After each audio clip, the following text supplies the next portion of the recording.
Welcome back to the Daily Vent. It's been a minute, but I'm hopefully more consistent than I used to be with any of this kind of stuff, which was just barely consistent. My YouTube career isn't much to talk about at all. So, one of the next things that I have here on my long list of notes, we'll see how quickly we get through any of this stuff. I'll try to hopefully be less rambly. But the note here, essentially it's around like, can you remedy the division? So it says, can you remedy the forks in the road, right? You know, like when there's a fork in the road. Can you remedy the forks in the road that have been created or even emboldened over the last 2 years? Again, this is probably written in like 2021 or something, 2022, somewhere probably 2021-ish.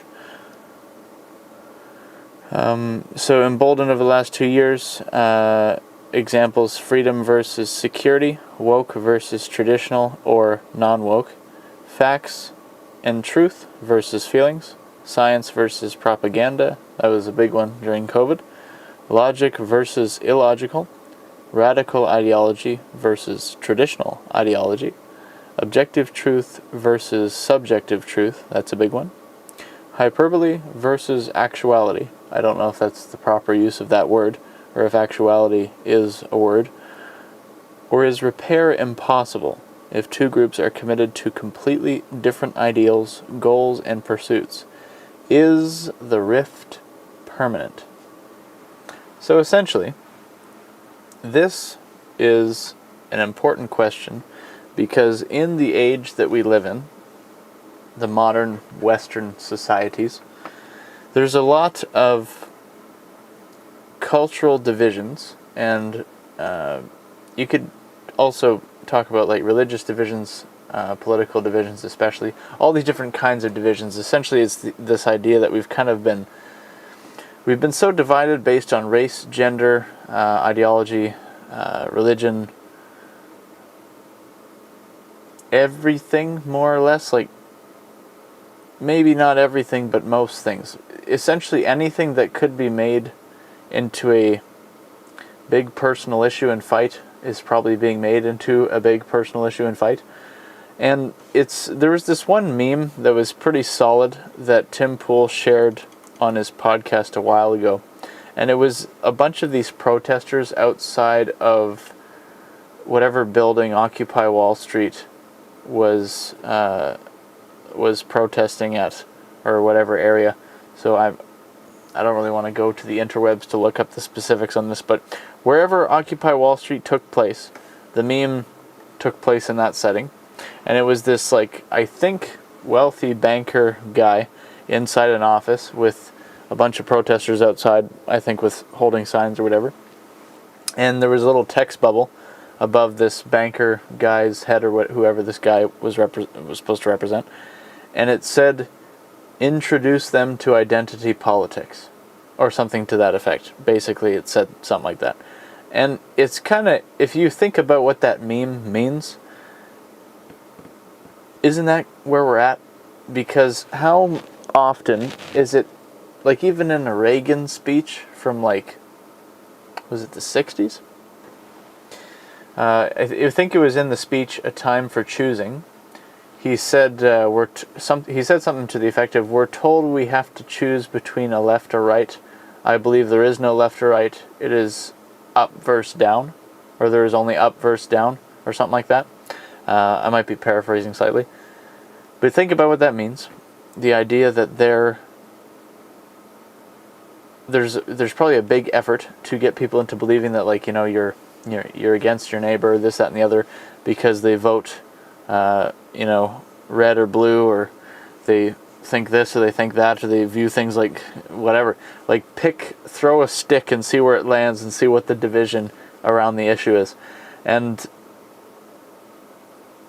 if we stopped getting so whipped up for a few milliseconds and just use some critical thinking, is it possible that, like, because there's that age-old saying, right, or I don't know how old the saying is, something like, we have more in common than we do different, or something like that. Like even RFK Jr. said we need to love our children more than we hate each other, or something like that. Essentially, I think that was like a call for like, if we could at least unify around something, like can we at least unify around like our children or the benefit of our children, something like that. I'm making an assumption on what he meant by what he said, but that's probably a fair assumption. Because if we can't even unify around like the future of our kids, then like what can we unify around? Like the best thing to unify around is Jesus Christ. But not everybody is a Christian, or at least a true believer, because people may say they're Christian, but it might just be like a cultural thing. And you can probably tell how deep somebody's faith is just with a few pointed questions. So, like, because a lot of people may say they believe, but like, what do they really believe? It's not like, talk with a friend of mine, it's like, and he said something like, what do you believe about God? Because people might say, well, do you believe in God? They might say yes, and then he says, what do you believe about him? Said something like that. It's like those sayings that kind of stick in your head. And like you could say, well, why are you bringing up like the biblical aspect? And you like, I think Michael Knowles said one time, he was quoting somebody else, at the heart of everything it's spiritual, or something like that. I don't remember who he was quoting. It was probably like a saint or something like that. I could be wrong about that too. But one reason you could,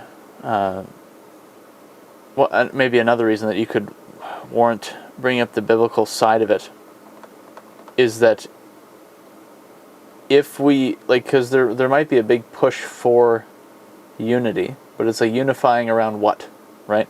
Because especially like, you know, like the church is probably so divided in so many ways. Like apparently, I think there's like, let's go to the interwebs right here for a quick search. How many Christian denominations? My buddy Mark just looked this up not too long ago. So, based on the provided search results, there are approximately 45,000 different Christian denominations worldwide as of 2024. This estimate comes from various sources, including Wikipedia, the World Christian Database, the Center for the Study of Global Christianity. Here's the breakdown. Okay, so anyway, regardless of like the specific breakdown or whatever, I'll just focus on the 45,000 different Christian denominations worldwide. That's a lot. Like, how different are the statement of faiths at that point? So, with that said, is it possible that there's a lot of division even among the church, right? Like, what's supposed to be, like, because not everybody that calls himself a Christian is necessarily saved, right? But like, if God's people can't even get along, you know, like you could say, like, what hope is there for anybody else? And it's tough. People are sinful, and so even like saved people might struggle to get along with each other. You could tie this all back into society and kind of use examples here where it's like, if there's all the, like during COVID, like, you know, I remember Doug Ford saying like we need to unite or be unified as a country or something like that. He was talking about unity in Canada, and at the time this might have just been because of how I was feeling, and I was probably very disgruntled and stuff, but like the vibe I think I remember feeling at the time was that when they say we need to unite, it felt more like people saying you need to unite with us, rather than like, let's come together and like maybe, you know, common ground, make some compromises, however you want to best describe what a more genuine unity is, because unity is not necessarily seen as something where it like only benefits one side. Like, that doesn't really sound like a very appealing way to unify. Ideally, what's probably the best version of unity is where both people kind of like let go of their own unnecessary gripes, and then both go towards like the actual good thing, right?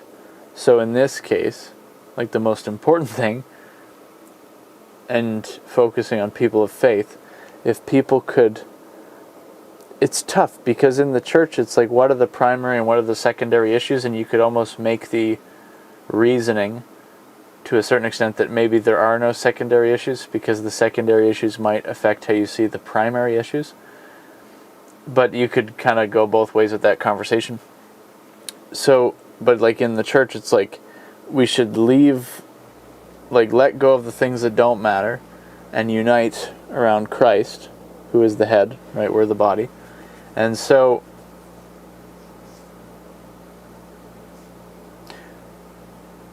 if that's what proper unity looks like in the church and believers, what does proper unity look like in society? Because not everybody is a believer, obviously. Look around, right? What does unity in society look like? Can you even remedy the rift? Because you look at even just the examples of the different things here that I listed.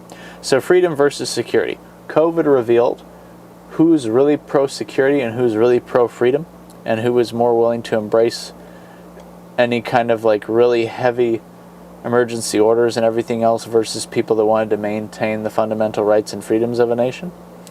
Woke versus traditional, this is a thing that's ongoing. I mean, you could call traditional non-woke, but I think it's probably a more common term to just say traditional. It's kind of that gets into the whole revisionist history and wanting to tear down the old things and stuff like that, because nowadays people view them as whatever istophobic word they use, whether they view it as racist, misogynist, whatever they claim, regardless of whether it is or not. And so, and there's a whole other side tangent with that. What do you do when you demolish history? And then, do you risk living in this Orwellian perpetual state of the present? I'm kind of reminded by, of this by, what Candace Owens brought up one time, semi-recently. Facts and truth versus feelings. This is also obvious and prevalent in society, because how often is the situation dictated by what somebody feels rather than what is true? And this is something that is probably affects the church to a great degree as well. This is probably a universal problem. Problems don't always discriminate. Science versus propaganda. This was a big one in the COVID times, because remember, it's trust the science. What does that mean? Everybody knows roughly what we think that they mean when they say that, but what does that actually mean? And I'll explain what I mean by that. Where it's trust the science. So people kind of assume, okay, they're saying trust what the science says about this situation and what it says we should do about said situation, and follow that direction because the scientific method has come up with it, or something like that. That's probably what they want you to view it as. But then when people kind of read between the lines, it's are you using the word science and the understanding of the word science to just manipulate people for what you want them to do, versus what the fair scientific method would actually say or point to? It's almost kind of basically the science as opposed to science. There was that dichotomy between those two word choices, and it's science would be considered probably the scientific method of trial and error, figuring things out, no bias, stuff like that.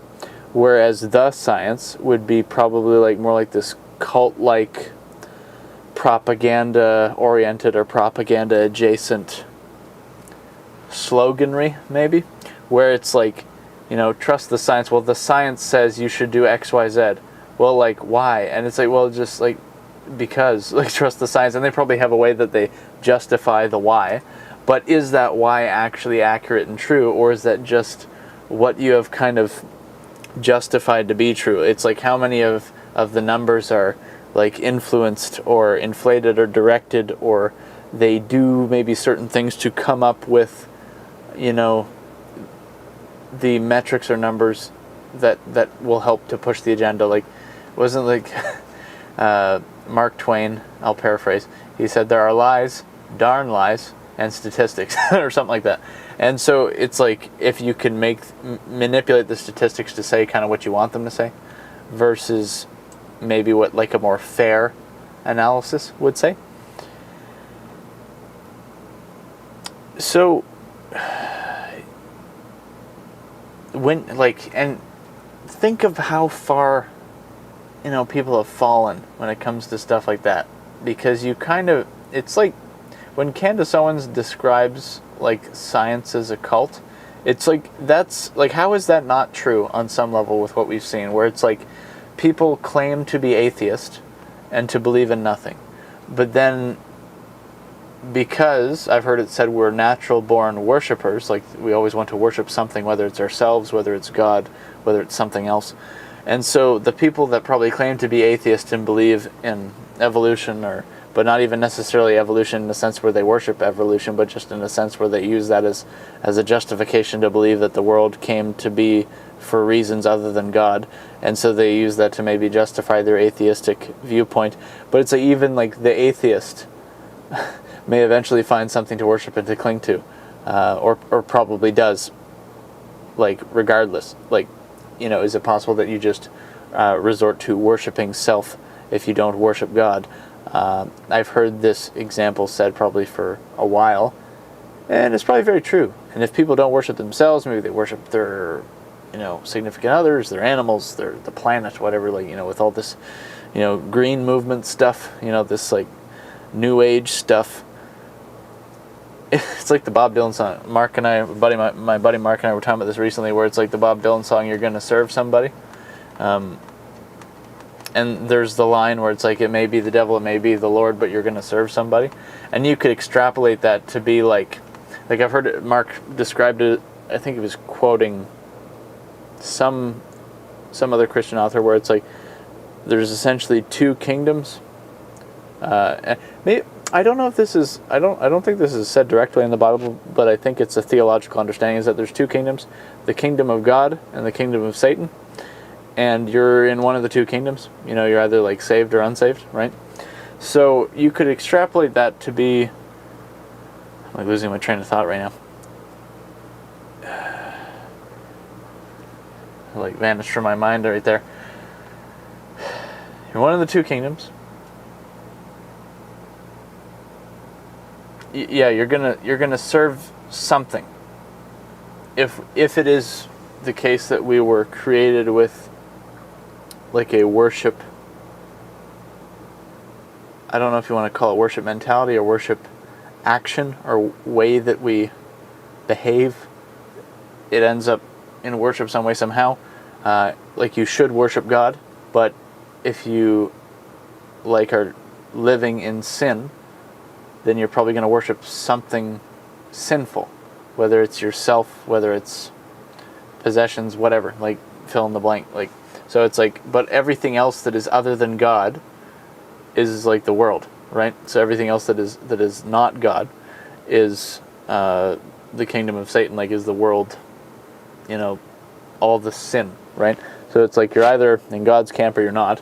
And so if you're worshiping anything other than God, then you're not in God's camp, So it's like, it's really that simple, and like, maybe that's like what the atheistic viewpoint doesn't like about Christianity sometimes, is that it makes things sound so simple, and because at the heart of it really is, or at least oftentimes with certain core issues like this. Like, there might be other things where you could get into complexities and nuances, but when it comes to like the core bare bone essentials, it's like, it really is that simple. You gotta have some boldness with that. I'm kind of preaching myself here, although I'm not an expert theologian or anything like that, so do not take like my word for anything. Look into it yourself.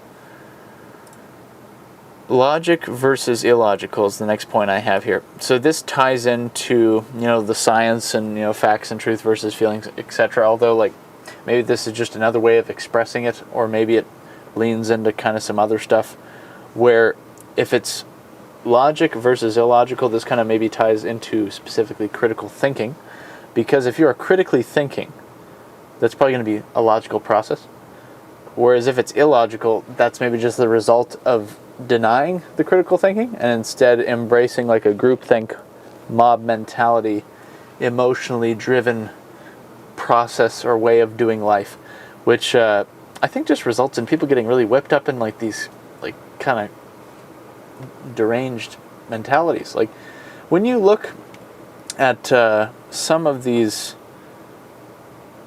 videos or posts online about like people that are part of these different like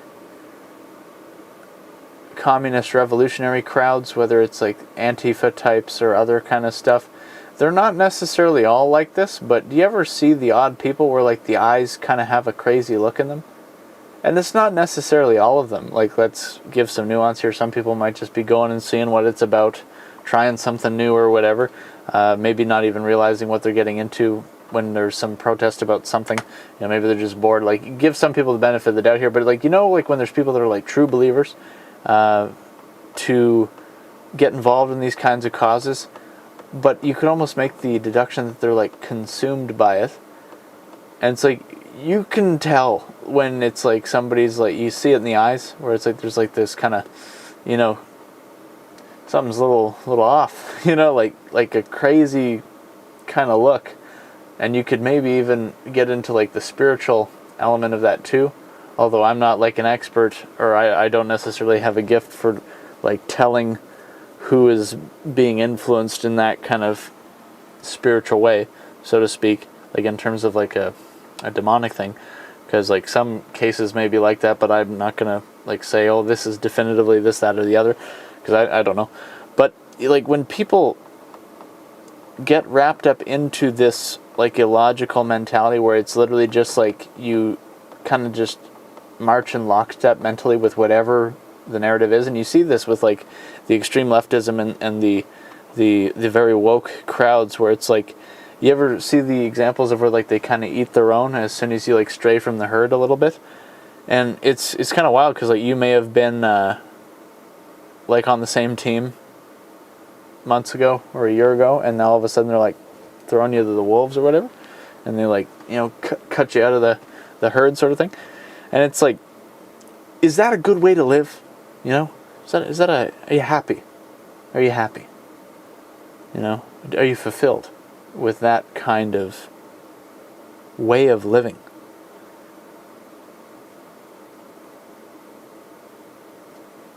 I think I pressed the enter key here in my notes by accident. Wait a minute here, I messed it up. Okay, there we go. So radical ideology versus traditional ideology. Again, it's all kind of saying the same thing, just phrasing it a bit differently. What do you view as radical? And what do you view as traditional? I think that in tradition, to some extent, like we should not worship tradition. Tradition may have its certain values and other things that are worth holding on to, but it should not be like, it should not be some golden calf, you know.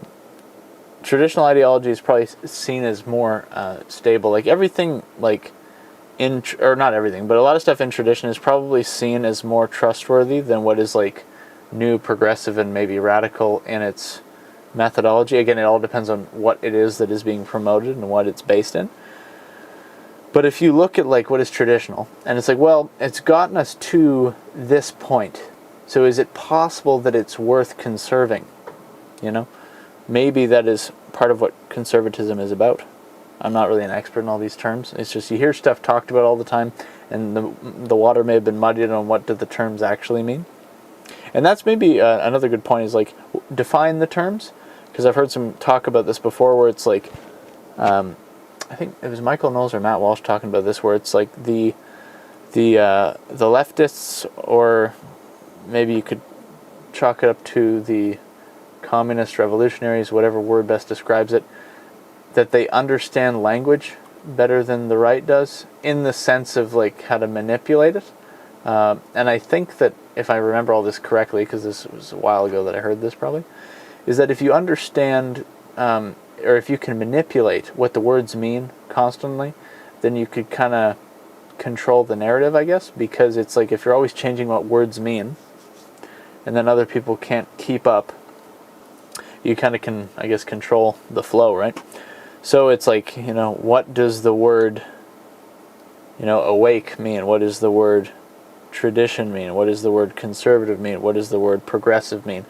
You know, what does the word equity mean? What does the word racism mean? What does, you know, all these different words, like, During, I think, 2021 or something like that, they changed or added a definition in Webster's, I think, to racism. So real quick, I'll see if I could find that example. So define racism, just to kind of illustrate the point here. So Merriam-Webster added a definition. I don't know if they changed it back. Where is it? Yeah, I think this is what it was. So I assume they had these other ones before, but then here, for 2B, a political or social system founded on racism and designed to execute its principles. So, like Tim Pool was criticizing this, where it's a circular loop, where the definition of racism is a political or social system founded on racism. Well, what is racism? Well, racism is a political or social system founded on racism and designed to execute its principles. Well, what is it? Well, racism is, you could keep going with it, unless you look at the other definitions, but you could argue that this is questionable. Why would you add this? Because this isn't even where it's talking about the tense of the word, where it's say there's running, and it's the present tense of run. That's kind of different, because you're talking about how you're defining it based on the tense, but then rooting back to the original word, which then I believe would usually have a fully formed definition. But this is not that. This is not based on the tense of the word. This is the word, and then the word, the same tense, right? Racism. And then, so let's go to what does the AI explain?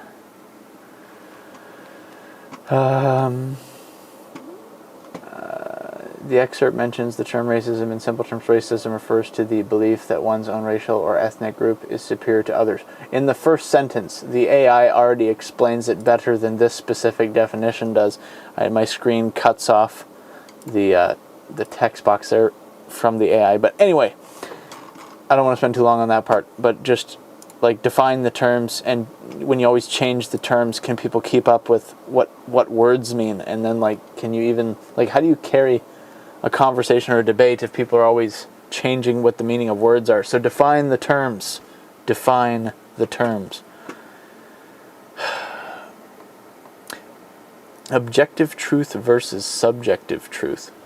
So I think the idea is that objective truth is the sky is blue, and I mean you could probably get into well, is the sky really blue, or is that just reflection from water, or some other way? I could look up why the sky is blue. I might have said the wrong reason. Maybe it's not water reflection. Maybe it's something else. Whatever makes the sky blue, regardless, if you're just going to go in simple terms, the sky is blue, that is an objective observation, right? Again, maybe the sky technically isn't blue. Maybe that's just some optical illusion, whatever. But you could talk about how humans have blood in their bodies, an objective truth, right? Whereas once you get into the subjective truth, let's just actually define what is subjective truth.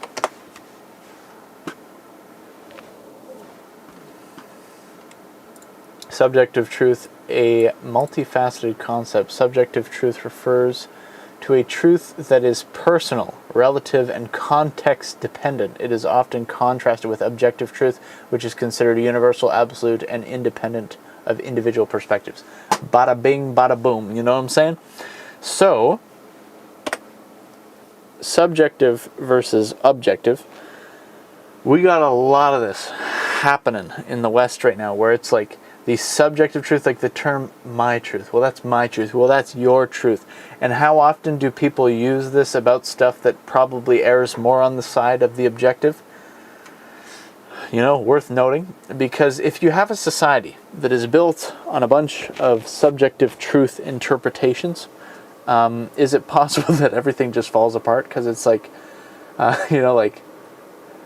I don't know if this is a good example, but when people say math is racist, that's a totally different tangent. But it's is that objective or subjective truth? And even then, is it even truth at all, even on a subjective level? Because in the subjective context, could you make anything whatever you want it to be, kind of? Because it's well, I'm trying to think of an example, like, because now we're erring on the side of illogical. So there you go. Like, like my brain stutters trying to think of an example. Like, subjective truth. Like, when people say all white people are racist, it's like, is that an objective truth or a subjective truth? Like, you don't know all white people, and even then that in and of itself is racist, which, anyway, like, and people, like, somebody might say, well, that's, like, not true.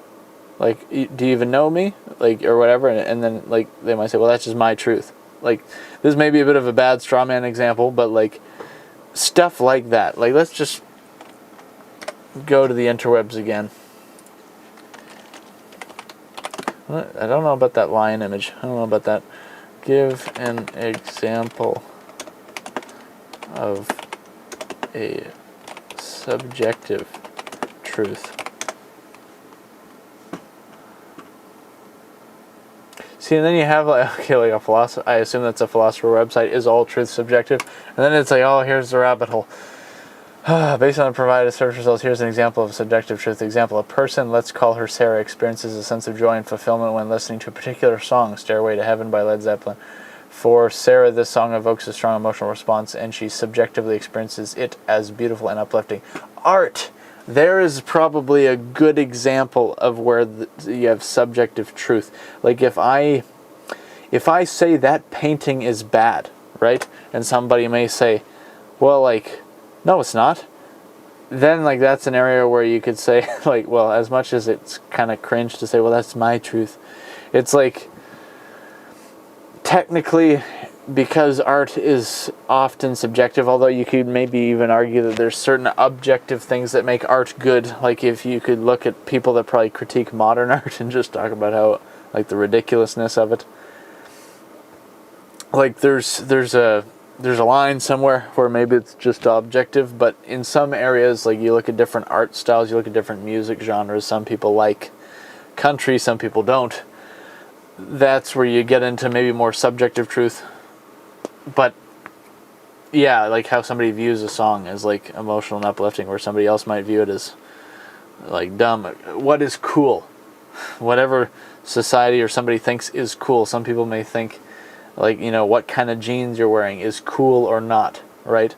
Some people might think that ripped jeans are good or not good. You know, like, subjective truth. That's probably, hopefully, more fair examples. I've beat that point to death. So moving on, because this episode is already going too long. Hyperbole versus actuality. Again, I don't know if actuality is a word, but let us define hyperbole.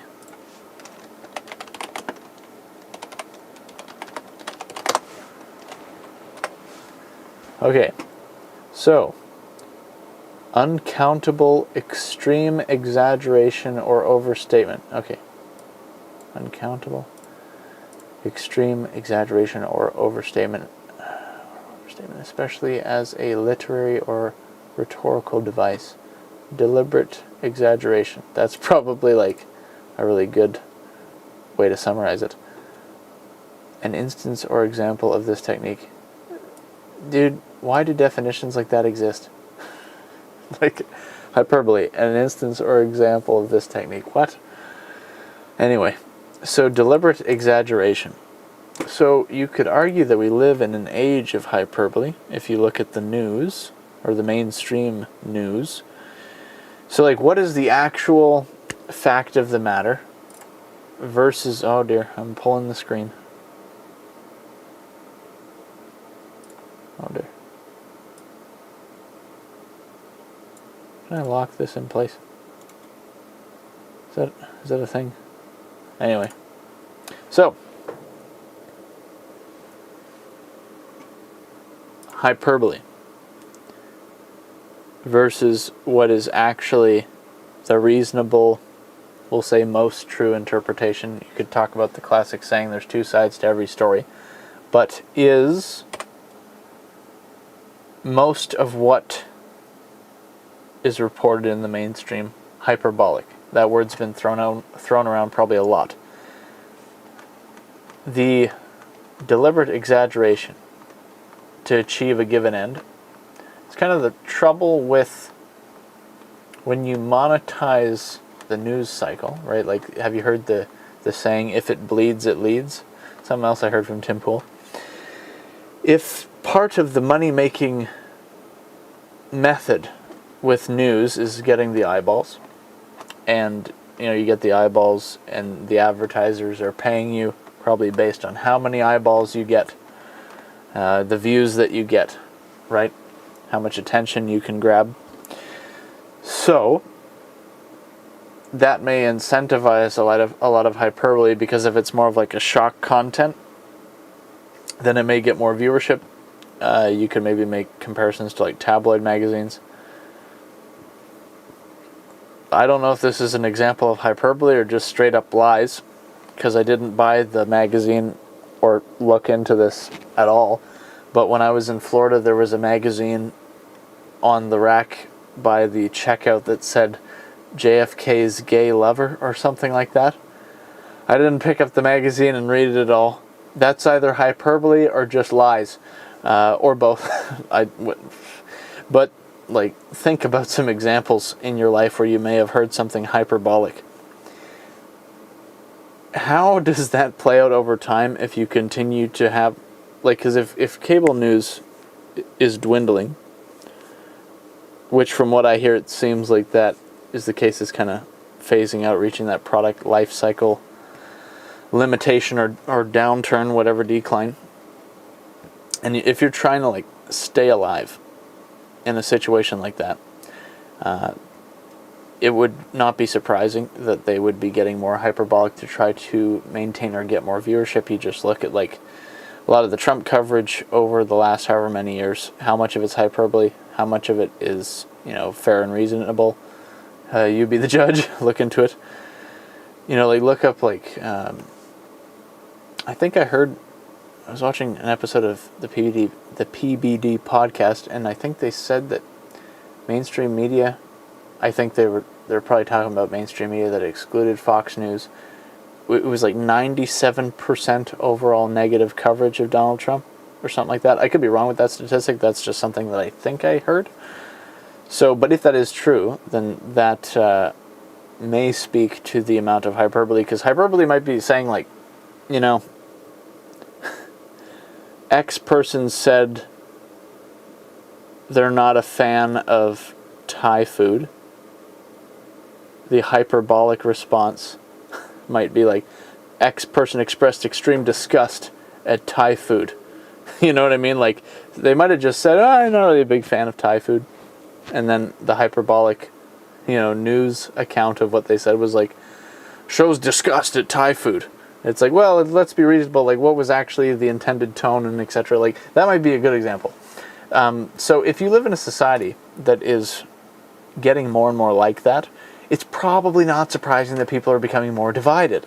Although that may be changing now.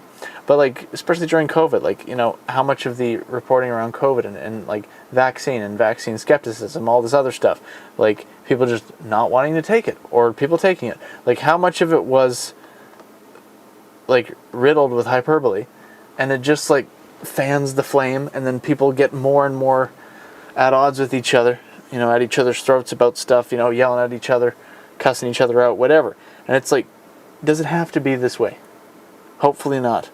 But kind of like to bring it all together, is the rift permanent? Can you fix it? Right? Because like the end part of the note here, or is repair impossible if two groups are committed to completely different ideals, goals, and pursuits? Is the rift permanent? Right? Can you fix this? Like, can you bring people back together? Maybe the only way is like a miraculous move of God to bring people back together. It seems like now that Trump got elected, it seems like some people that might have previously seemed like they would, like people are starting to do things that you might have not thought that they would have done. Like, let's go real quick to the interwebs again. MSNBC meets with Trump at Mar-a-Lago. Would you guys have thought that this would have happened in like 2020? MSNBC meets Trump, and I mean, there's other things that happened during 2020 that you could argue would make a meeting like this less likely. But like, he's got elected now. He's going to be in, unless anything else happens before then. So, meeting between MSNBC's Morning Joe host and President-elect Trump at Mar-a-Lago in November 2024. MSNBC's Morning Joe co-hosts Joe Scarborough and Mika Brzezinski, however you say that, revealed that they had met with President-elect Donald Trump at his Mar-a-Lago estate in Florida. This was their first in-person encounter with Trump in 7 years. So, there's stuff happening now, like that being maybe a example. Now, you could argue what the motives were. Like, were they actually good intentions, or was it like the network is having such a hard time that they felt that they had to do that? Like, you could make different, speculations, whatever. But it happened. Is it possible that this signals that the rift may not be permanent, and then maybe you can bring people back together? Time will probably tell. One of the things, if you want to talk about like the steps required, other than like a miraculous move of God in the West, can people let go of the extremes, make compromises where possible, and come together around like good things? So like what RFK said about we need to love our children more than we hate each other, or something like that, whatever he said. You could look up the quote if you want, but like that kind of vibe. If that is something that most reasonable people can be like, you know what, yeah, we need to like focus on like our children's future rather than just hating each other, and maybe we'll realize that we actually have more in common than we do different. At least that's hopefully the case for most people, maybe not everybody, because it's like you may not be able to get everybody, but can you at least get most people to come together and compromise on good things? Because like, what's the inverse? People continue to be divided forever, getting worse and worse, and then what do you have? Civil war? Do you have like a societal collapse because nobody can get along? Like what's the inverse, and is that worth it? Like, is it really that worth it to let what could be like a better nation just fall apart? Like, especially given all like the great achievements that have been made, like you're just gonna give that up? Like, why? Like, is it worth it? To just like, well, I'm not changing. Like, is that worth it? Is that like? But it needs but people need to come together around like good things and like common ground around good things. And like, again, that's just why we have to like, we gotta kind of acknowledge the fact that like we gotta reject a lot of the subjective truth stuff, because like it just kind of gives people license to just do whatever they want. And this is where you kind of have to acknowledge the spiritual aspect. Like when I brought up the biblical stuff earlier, it's like as soon as you acknowledge the spiritual heart of the matter, it's like it becomes pretty easy to kind of see like how it works at its core, and like that you can't just have everybody, like you can't just be okay for people to do absolutely whatever they want. Like, have you ever heard the phrase, a completely tolerant society is scary, or a society that's tolerant of everything is very scary? Because then you have like evil stuff that is being tolerated, right? Like, and probably openly at that point. And it's like, is that the kind of society you want to live in? I don't want to live in that. I don't. It's bad news. It's bad news. So, avoid the bad news in the sense of don't go down that road. And like, ask yourself maybe, what are the things that are important? What are the things that are good? Try to maybe get away from this, my truth stuff, and be like, what is the truth? Or even like, I'm reminded of what Pilate said, what is truth? Because what's interesting about when he said that is he didn't say what is the truth, he said what is truth. Like almost like the topic of truth.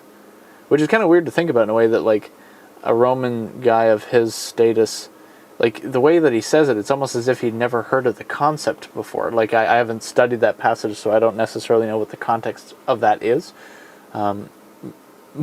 Maybe we need a wake-up call on what is truth. Definitely we need a wake-up call, because this idea that there is the truth of the matter, right, in a variety of scenarios, we need to come back to a certain level of objectivity, with there being a right and a wrong, and once we can kind of acknowledge that it's not just, well, you do you, man, whatever feels good. It's like a society probably doesn't last. What just happened? Something unplugged. A society probably doesn't last that long on hard drive, plugged or unplugged or whatever. A society probably does not last that long on just the you do you. Because what happens when people do things that affect you? And what if these things are not good? And then everybody else is fed up, and it just spirals out of control. So I'm kind of rambling now. I think I've kind of covered that. Is the rift permanent? Hopefully not. For the sake of the country, for the sake of the children, hopefully the rift is not permanent. And to be on a more optimistic note here, to end on a more optimistic note, it seems like the rift in some way is healing, which is good, because that's going to make for probably a much better country. In the States specifically, but in general. That applies to Canada, that applies to any place, right? So the rift seems to hopefully be healing, at least for most of I'll say the normal people, but hopefully things get better, and hopefully the future indeed looks brighter. So until next time, this has been